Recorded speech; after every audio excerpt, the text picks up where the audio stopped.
অনেকেই বলেন যত বড় রাজা তার ততই বড় শত্রু। আর অবশ্যই দ্বারকাধীশকেও বিভিন্ন ধরনের সংকটের সম্মুখীন হতে হয়। হ্যাঁ দেবী, আসলে শ্রীকৃষ্ণের দীর্ঘায়ু এবং দ্বারকার সুরক্ষা সুনিশ্চিত করার জন্য একটি বিশাল যজ্ঞের আয়োজন আমরা দ্বারকাতেই করতে চলেছি।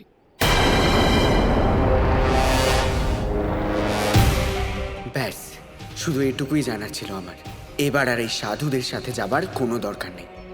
কিন্তু হ্যাঁ, এনাদের যত বিভ্রান্ত করতে পারবো, যজ্ঞ শুরু করতে ততটাই বেশি সময় লেগে যাবে। কি হলো দেবী, আপনি থেমে গেলেন কেন?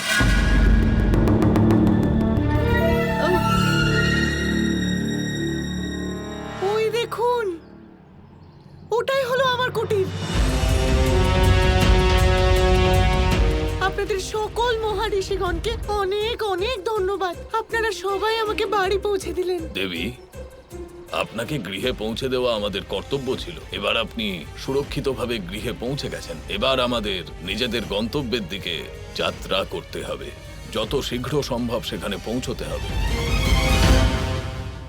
ঠিক আছে ঋষিবর, কোনো ব্যাপার না। আপনারা আমাকে এত সাহায্য করলেন, এবার আমাকেও আপনাদের সেবা করার একটা সুযোগ অন্তত দিন। ধন্যবাদ দেবী, কিন্তু আমাদেরকে শীঘ্রই প্রস্থান করতে হবে। ঋষিবর, একটু শুনুন। আমার স্বামী আমাকে দ্বারকা যাওয়ার সব থেকে সুগম পথ বলেছিলেন। আপনারা এই দিক থেকে পূর্ব দিকে 6 ক্রোশ দূরে যান। ওখানে একটা বিশাল বড় অশ্বত্থ গাছ আছে। সেখান থেকে আপনারা উত্তর দিকে যাত্রা করবেন। ওখানেই আপনারা দ্বারকা পেয়ে যাবেন। এটাই হলো দ্বারকা যাওয়ার সব থেকে সহজ পথ। আচ্ছা দেবী, তাহলে তো আমরা এই পথ ধরেই যাব। ধন্যবাদ। যান ঋষিবর, যান। এবার আপনারা দ্বারকায় সময় মতো নয়, বরং অত্যন্ত দেরি করে পৌঁছাবেন। ঋষিবর, সকল ঋষিগণ শীঘ্রই পদার্পণ করবেন। ততক্ষণ প্রদীপ প্রজ্বলিত করে দিন। প্রজ্বলিত করে কি লাভ হবে রাধা? যদি সকল ঋষিমুনি যজ্ঞকুণ্ডে আহুতি সমর্পণ না করেন তাহলে যজ্ঞ তো সম্পূর্ণ হবে না। কৃষ্ণ, যদি সকল ঋষি মুনিগণ এখানে না আসেন তাহলে কি এই যজ্ঞ অসম্পূর্ণ হবে? না, এরকম কিছুই হবে না রাধা। সৈনিকগণ, যত শীঘ্র সম্ভব গিয়ে সকল ঋষিগণকে এখানে নিয়ে এসো। দেখো কি সমস্যা হয়েছে। তোমায় যা বলা হয় তার অধিক কেন করতে চাও? তুমি আবার একটা মূর্খামি করলে। তোমাকে শুধু তথ্য সংগ্রহ করতে বলেছিলাম, আর তুমি সাধুগণকে বিভ্রান্ত করলে। গুরুদেব, আমার মনে হয় যদি ওই ঋষিগণ দ্বারকায় না পৌঁছান তাহলে আপনি আরো একটু বেশি সময় পাবেন। শাম্ব, যদি সাধুগণ এটা জানতে পারে যে এই কাজ তুমি করেছো, তাহলে কিন্তু বিপদ হতে পারে। আর দ্বারকার পথ ওনারা যেমন করেই হোক খুঁজে নেবেন। আপনি চিন্তা করবেন না, এরকম কিছুই হবে না। এবার শুধু আমাদের এটাই সুনিশ্চিত করতে হবে, এই যজ্ঞ কোনোভাবেই যেন সম্পন্ন না হয়। আর ওই ঋষিগণ সময় মতো দ্বারকায় না পৌঁছান, আর তারপরে ঋষি দুর্বাসা ক্রুদ্ধ হয়ে যান আর এই যজ্ঞটাকে বন্ধ করে দেন। যজ্ঞ তো অবশ্যই বন্ধ হবে শাম্ব, কিন্তু তার পূর্বে আমাকে এটা জানতে হবে যে ঋষি দুর্বাস আর কৃষ্ণের উপর পায়েস ঢেলে দেওয়ার আসল উদ্দেশ্যটা কি ছিল। নক্ষত্র গণনা অনুসারে যজ্ঞের লগ্ন এসে গেছে। এবার আমি এই পাত্র জলে রাখবো। এতে একটি ছিদ্র আছে যার দ্বারা নিরন্তর জল ঢুকবে, আর যখন এই পাত্র ভরে গিয়ে জলমগ্ন হয়ে যাবে সেই মুহূর্তে শুভ লগ্ন সমাপ্ত হবে।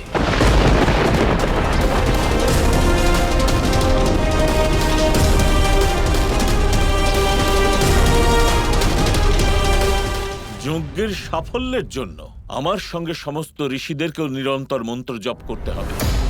তাই ঋষিগণের এখানে উপস্থিত থাকা অত্যন্ত প্রয়োজন। মন্ত্র জপ এবং অভ্যাগতদের অভাবে এই যজ্ঞ সাফল্য পাবে না। অবশ্যই ঋষি শ্রেষ্ঠ। কৃষ্ণ, সৈনিকগণ ঋষিদের কোনো সংবাদ পাননি। কোথায় আছেন ওনারা? কখন আসবেন?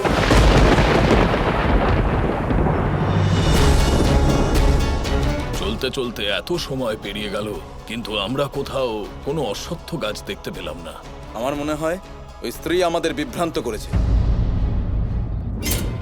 এমন ভ্রমিত করে দিয়েছি আমি ঋষিদের, ওরা বনেই ঘুরতে থাকবেন আর যজ্ঞের লগ্ন পার হয়ে যাবে।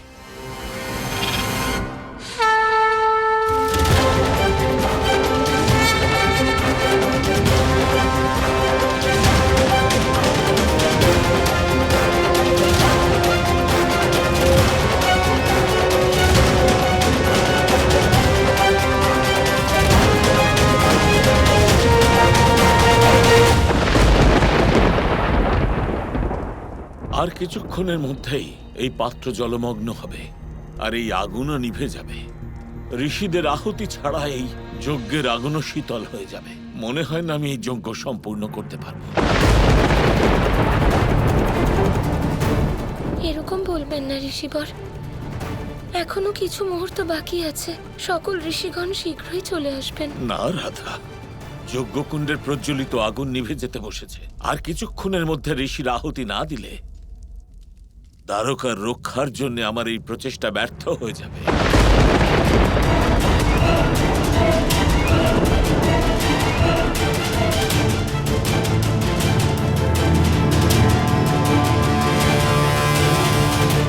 কৃষ্ণ, কলসি জলমগ্ন হয়ে যাওয়ার আগে আমাদের কিছু করতে হবে। কিছু করো কৃষ্ণ, আমরা এই আগুন নিভে যেতে দিতে পারি না। আমাদের কিছু একটা অবশ্যই করতে হবে রাধা।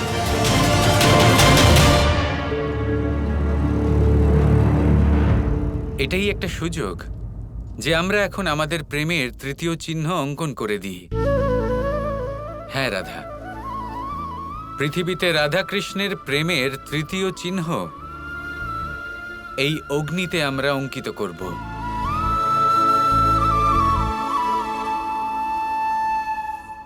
দ্বারকায় কখনো কোনো ধার্মিক অনুষ্ঠানে বাধা পড়েনি। ক্ষমা করবেন দ্বারকাধীশ, আমরা এই অনর্থ নিজের চোখে দেখতে পারবো না। আপনারা সবাই এত তাড়াতাড়ি যাচ্ছেন কেন? দেখুন, থেকে যান। ক্ষমা করুন কৃষ্ণ, আমাদের কাছে খুব অল্প সময় আছে। যা করার শীঘ্র করো।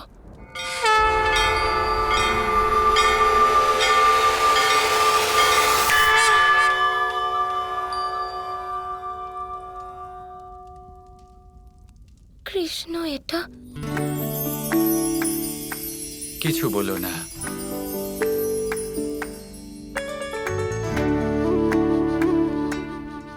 এবার আমাদেরকে আমাদের প্রেম দ্বারা এই আগুন প্রজ্বলিত করতে হবে।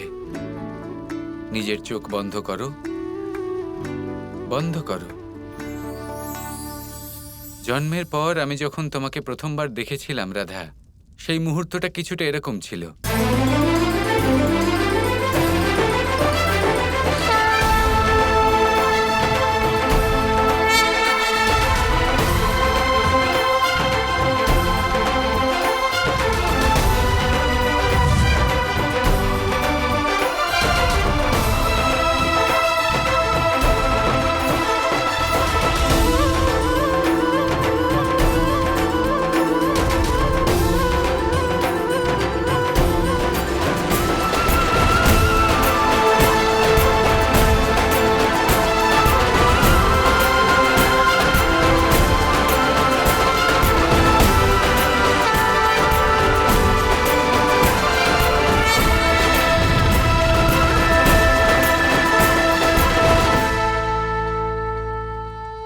এই দেখো রাধা,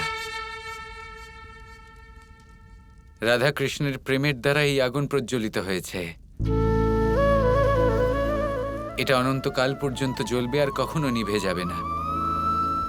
এতে রাধা কৃষ্ণের প্রেম চিরকাল থাকবে।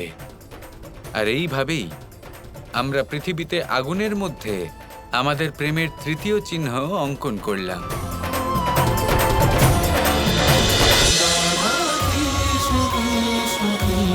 Krishna